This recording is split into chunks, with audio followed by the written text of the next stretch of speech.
আসসালামু আলাইকুম। আশা করি সবাই ভালো আছেন। সবাইকে জানাই সকাল সকাল শুভকামনা। কারণ একটা বিষয় নিয়ে আপনাদের সাথে আসছি, কিছু জিনিস দেখানোর জন্য। আজকে আমার খেতে জ্বালা ফলানোর জন্য পানি দিচ্ছি। আর এটা বিষয় হচ্ছে, সেটা হচ্ছে ঢেঁড়স গাছ।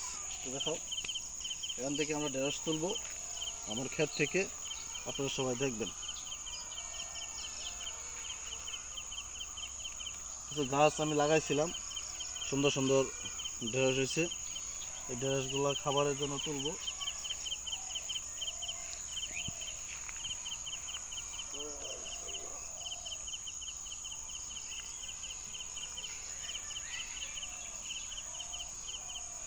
চাষবাস করলে নিজেরটা নিজে খাওয়া যায়, নিজের পরিশ্রমের জিনিস খাওয়া লাগে। একবারে পিওর জিনিস, এখানে কোনো মেডিসিন নাই, কোনো কিছু নাই।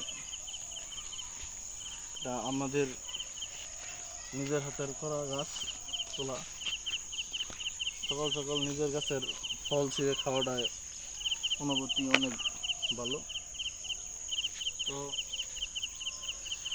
চাষবাস তো অনেকেই করতে চাই, তো আপনারা সবাই জানেন। মোটামুটি চাষবাস করি বা গাছ গাড়ান অনেক কিছু লাগাই, কিন্তু এই যে রাত্রেবেলা ক্ষতি করে, আপনারা সবাই জানেন, এই ক্ষতির জন্য লাগাতে পারি না।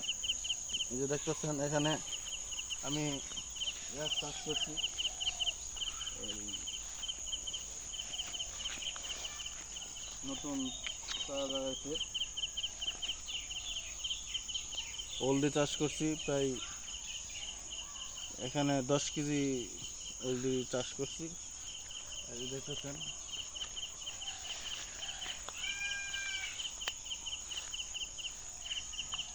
দেখুন কত সুন্দর ফল। বাজার থেকে আনলে হয়তো কম টাকা, এখন তেমন দাম নাই, তারপর নিজের গাছেরটা অনেক স্বাদ সুস্বাদু। আচ্ছা, আমি বলবো যে আপনারা বাড়িতে কিছু কিছু গাছ লাগাইবেন, দেখবেন নিজের খাওয়ার চলবো।